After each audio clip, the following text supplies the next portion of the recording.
अस्सलाम वालेकुम, कैसे आप लोग? ठीक ठाक? सेकेंड ईयर कॉमर्स, सब जगह काउंटिंग टॉपिक चलता था सिंगुलैरिटी। लास्ट क्लास के अंदर मैंने डिस्कस किया था कि सिंगुलैरिटी ऑलमोस्ट आपका एंड हो चुका है। क्यों? क्योंकि इसके अंदर हमने जो आपके कोर्स के हिसाब से था ना, वो तो तमाम चीज़ें हमने सारी डिटेल वाइज कर ली। अब थोड़ी नेटिविटीज़ बात जो पढ़ने वाले उनके दिमाग में आता है, अच्छा ये बात सवाल ही नहीं कर पाया था, ये कैसे होता है, ये कैसे होता है। तो बस ये आपको वाले सवाल सेम वही चीज़ है, इनकम स्टेटमेंट ही है, लेकिन इसके अंदर है क्या, कुछ चीज़ें मिसिंग हो जाती हैं सिंगुलैरिटी के अंदर, जो पहले कोर्स में आया करती है, लेकिन अब वो आपके कोर्स में शामिल नहीं है। तो फिर फालतू में टाइम ज़ाया करने की ज़रूरत नहीं। हाँ, किसी ने अलग से वैसे और जस्ट नॉलेज पूछना है, समझना है, करना है, जबकि जो मैंने अपनी बुक के अंदर लिखा है उसको मैंने डिस्कस किया है और डिटेल के अंदर वो तमाम चीज़ें समझाई हैं और इवन ये कि उसको सॉल्व भी करके दिखाया है, एक्सप्लेन भी किया है ये किस तरीके से सॉल्व हो। ठीक है, तो अगर किसी को नॉलेज के तौर पर करना हो तो फिर मैं वो अलग से उसको बता देंगे, वरना पास्ट पेपर के अंदर हमारे मैक्सिमम जितने क्वेश्चन है वो हम जो हमारे कोर्स के अंदर शामिल हैं उस हिसाब के से तो सारे कर। ठीक है, तो अगर एक दो बचे हैं तो वो देख लेते हैं, वरना आज एक टॉपिक है। तो हमने 2000 तक तो सारे कर लिए थे, उसके बाद तो मैंने बोला था 99 के अंदर अलग सवाल है, उसको छोड़ दें।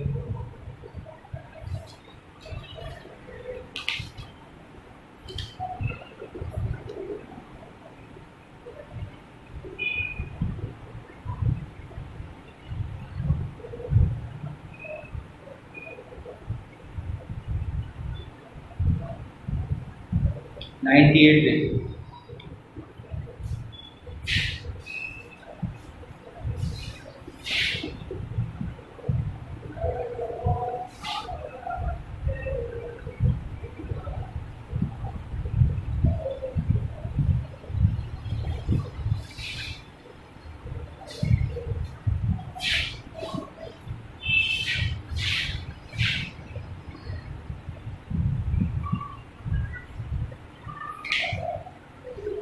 सॉरी 98 पढ़ रहा हूँ।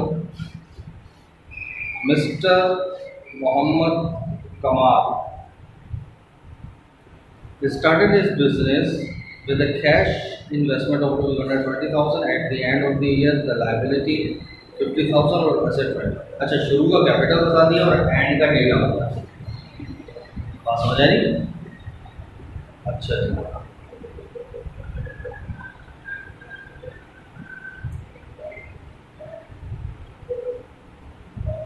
उसके बाद स्टेटमेंट प्रॉफिट और लॉस बनानी है, देन ईच केस सेपरेट, अलग अलग। पहला केस कमाल मेड एडिशनल इन्वेस्टमेंट 50,000, पेटी कैश फॉर बिजनेस 4,000 रुपये पर मंथ। फॉरन मंथ की बात है तो मैंने क्या बोला, हमेशा फॉरन देखा करो तो ऊपर कब से साल शुरू हो रहा है वगैरह, अगर तो डिटेल नहीं है तो फिर पूरे 12 महीने है। सही है।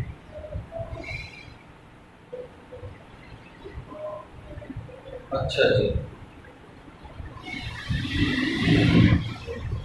और आउटस्टैंडिंग रैंक मजीद 25 और। ठीक है, दैट्स इट। अब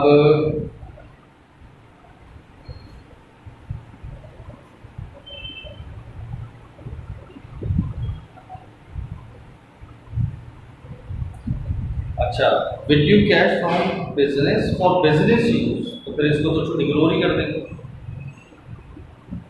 ठीक है, करें स्टार्ट। तो क्या मिस्टर कमाल, अभी केस 1 कर रहा हूं।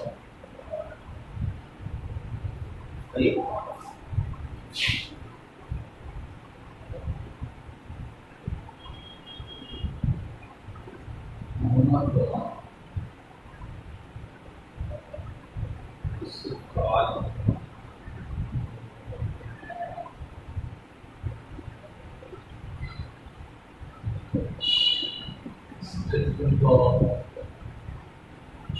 from the door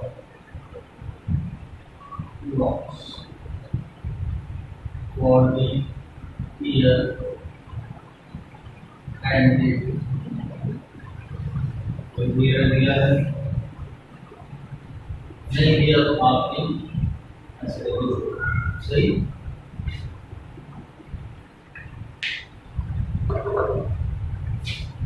हाँ, अब इसके ऊपर लास्ट क्वेश्चन है, अभी तो ये सोच चुका होगा आपको इंशाल्लाह।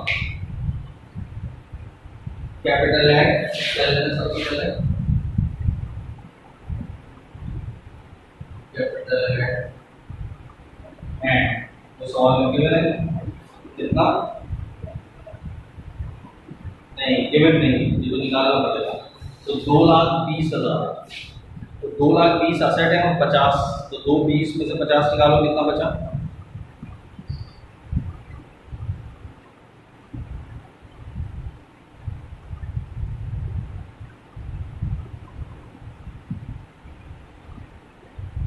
पूरा 20 और 50, 170।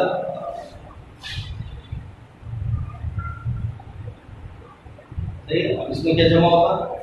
ड्राइंग, तो इसके अंदर तो बिजनेस यूज है वो तो नहीं लेंगे। अब इसमें क्या लगता है?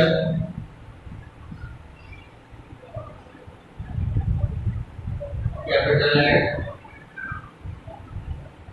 स्टार्ट, वो भिन्नता 1,20,000। इसमें क्या जमा होगा? एडिशनल इन्वेस्टमेंट,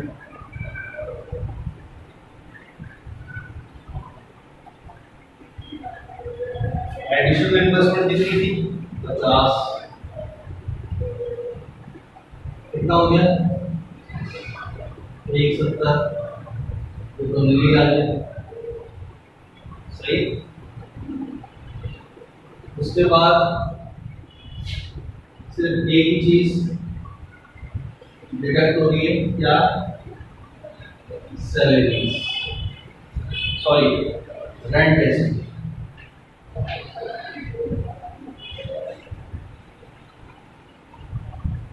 और रेंट है 25,000। तो 0 में से 25 जाएंगे तो 25 बचेगा माइनस, हमारे पास एडजस्टेड प्रॉफिट। ठीक है, अब नेक्स्ट कमाल में एडिशनल इन्वेस्टमेंट 30, 15,000 रुपये कैश और 5,000 रुपये की मर्चेंडाइज निकाली पर्सनल यूज। अब ये ड्राइंग, अब यहाँ पर बात होगा कंफ्यूजन पैदा करने के लिए दिमाग में आ सकता है यार ये 5 की वो है 15 का वो है, तो जमा करना है नहीं करना, सही। और ये सवाल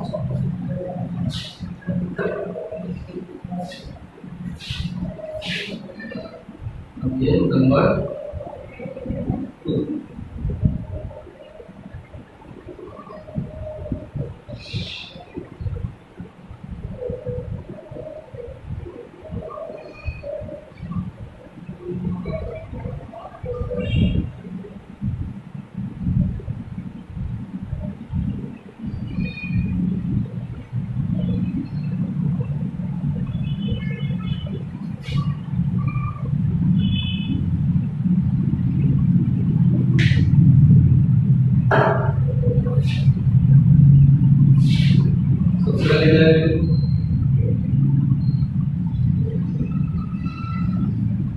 कैपिटल है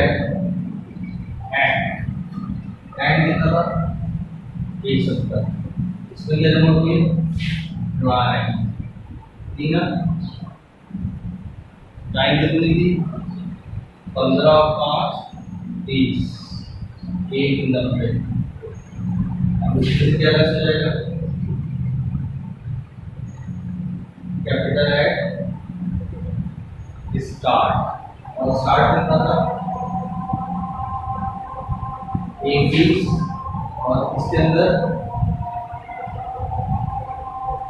एडिशनल इन्वेस्टमेंट वो कितनी थी? 30, 1,50, 40। कोई एक्सपेंस, कोई इनकम, कुछ भी नहीं, बस यही था। तो ये हमारे लिए एडजस्टेड प्रॉफिट, तो कुछ है नहीं तो यही एडजस्टेड, वरना ये क्या होता है? अनएडजस्टेड। कोई इशू? ये भी फारे है।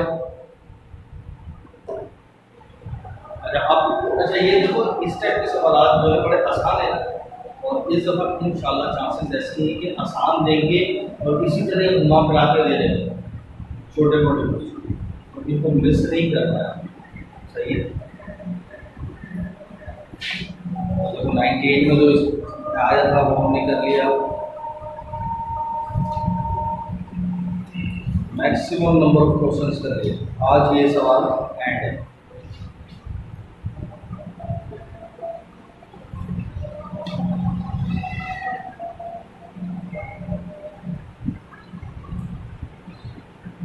नाइन्टी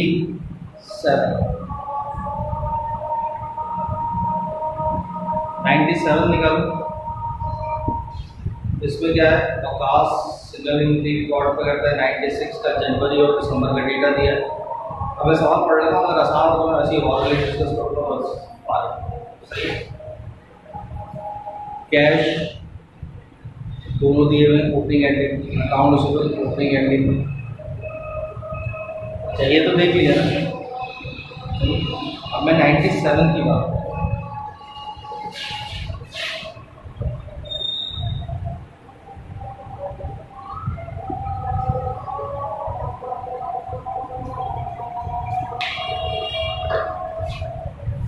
कैश का opening ending, account receivable opening ending, merchandise opening ending, office equipment opening में नहीं है, एंड में है, machinery opening ending, account receivable opening ending, bank overdraft. Overdraft क्या चीज़ होती है? लायबिलिटी, जिम्मेदारी, वो भी ओपनिंग है। यानी सारी चीज़ें दे दो, कोई टेंशन नहीं है कैपिटल निकालने के लिए। जब हम ओपनिंग का है तो cash, account receivable, merchandise, inventory और इक्विपमेंट तो है, machinery, account receivable, bank overdraft, ये लेंगे। सिर्फ लायबिलिटी क्या है? अकाउंट्स पेबल और बैंक ओवरड्राफ्ट, ये माइनस करते हैं, बाकी सब में से कैपिटल एट स्टार्ट निकल आ रहा है। इसी तरीके से उसके अंदर कैश, अकाउंट्स और मर्चेंडाइज, ऑफिस मशीनरी, ये सब जमा करके accounts payable, bank overdraft less कर देंगे तो कैपिटल एट एंड निकल रहा है। तो निकालने की तो मुझे जरूरत नहीं है। ठीक है। अच्छा, उसके बाद एडिशनल डेटा में additional investment 60,000, cash personal use के लिए यानी fine 40, bad tax 8, depreciation 10%, fix asset. हाँ, अब यहाँ पर फिर वही बात अगर याद है तो फिक्स असेट तो दिमाग में आता है ये परसेंटेज किस पे लगा है। अगर फर्स्ट करो ओपनिंग और एंडिंग दोनों बैलेंस हैं तो फिर किस पे लगा है, जैसे ये सवाल है। तो याद रख लो, बैलेंसेस जो भी रेट लगेंगे वो सब के सब एंडिंग बैलेंसेस के ऊपर, ये बात याद रखना। पता चला सवाल के अंदर ये एक बात हलवा सवाल आया, सिर्फ इतनी सी बात लिखी भी आ गई और पूरा सवाल एक चीज़ की वजह से। सही है। तो सारे बैलेंसेस किसके ऊपर लगेंगे? एंडिंग बैलेंसेस के ऊपर। ठीक हो गया। अच्छा, एक और है मार्कअप यानी कि इंटरेस्ट, एक्रूड ऑन ओवरड्राफ्ट। ठीक है, बताओ।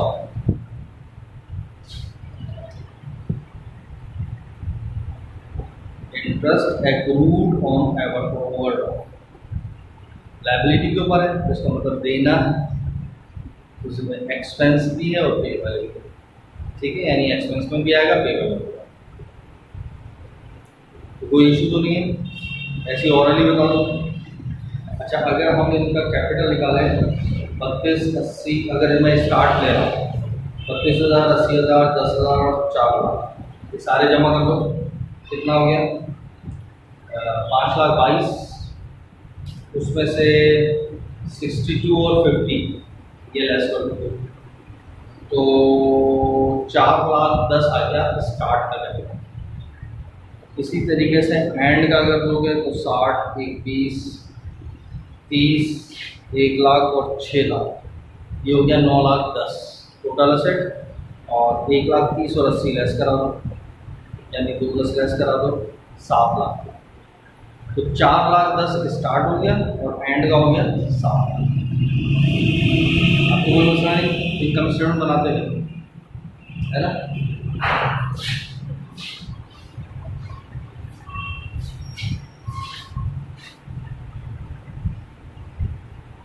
कैपिटल एड एंड कितना 7 लाख बोला,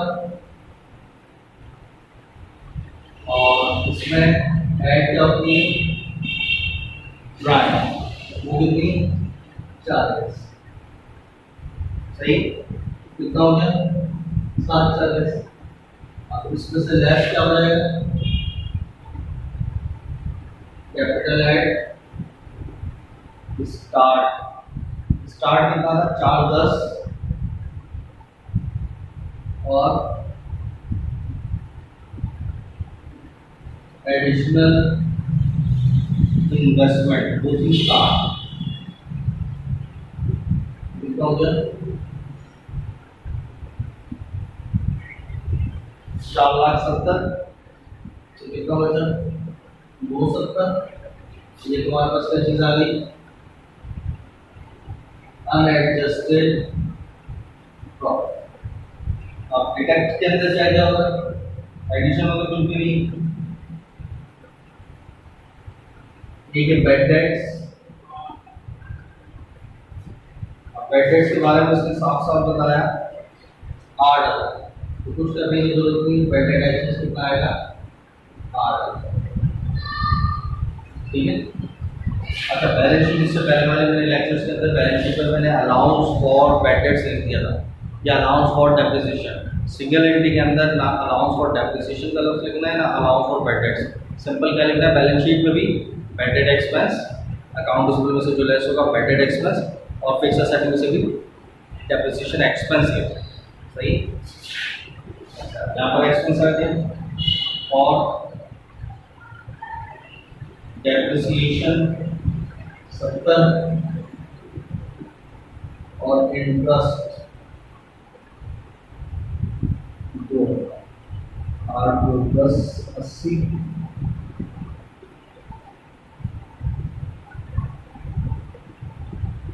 ये नंबर याद रहेगा। एडजस्टेड 10% था, 10% फिक्स एसेट के ऊपर। अब फिक्स एसेट के ऊपर क्या था, एक ओपनिंग का तो नहीं लेना, एंडिंग के अंदर मशीन थी 6 की, मशीन ऑफिस इक्विपमेंट था 1 और मशीनें 6 की। ऑफिस इक्विपमेंट था 1 और मशीन थी 6 और 10% है, तो इसका भी 10% निकालो और इसका भी 10% निकालो।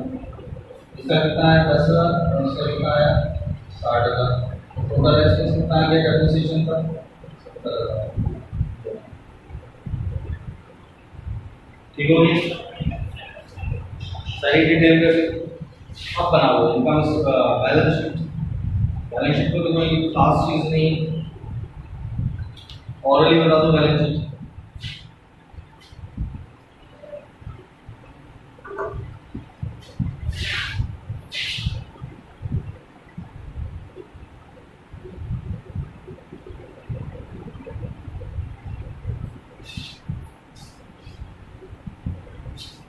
सवाल तो आपके पास है, सही।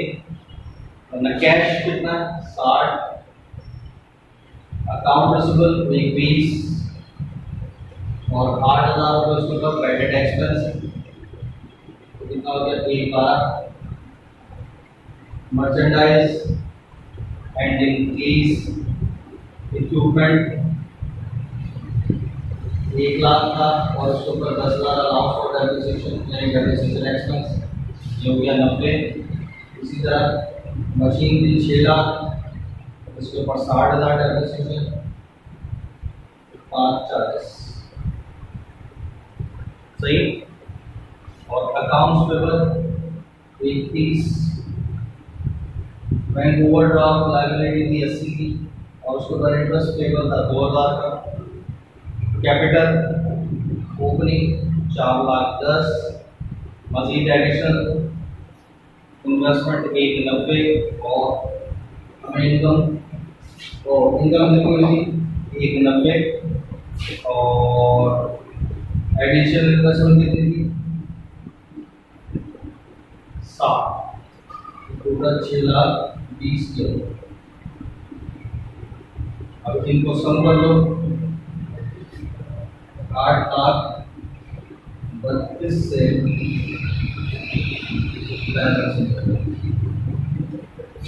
हमने बहुत सारे क्वेश्चन कर दिए, मोर देन इनफ, सही। अब ये वाला टॉपिक हमारा खत्म। इंशाल्लाह हम नेक्स्ट टॉपिक स्टार्ट करेंगे, नॉन प्रॉफिट कंसर्न, ठीक है। उसके मैं बेसिक पढ़ाऊँगा पहले, तो बेसिक को लास्ट में अच्छे से देखना, उसके बाद फिर सवाल आसान, लास्ट टॉपिक है, बाकी और ठीक है। हाफिज़।